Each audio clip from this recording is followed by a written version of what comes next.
So yun mga kabahay, silipin naman natin yung loob pagkatapos natin buhusan. So tingnan natin kung may tagas, bawat gilid. At nyo mga kabahay, walang katagas-tagas yan. At wala rin siyempre nakabukol sa ating steel deck.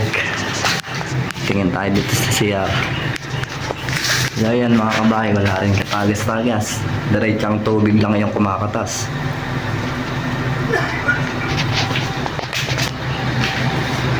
Dito naman tayo sa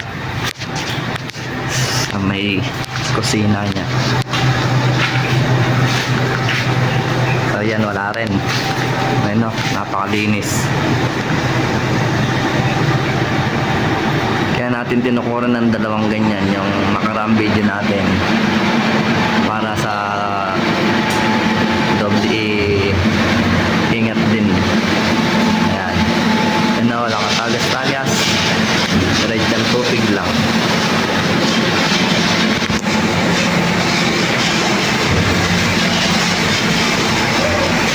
Papansin nyo yun, no? Talagang tubig lang yung kumakatas sa kanya.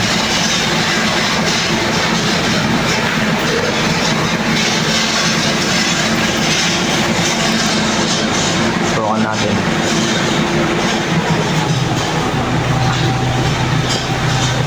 Ng tagas.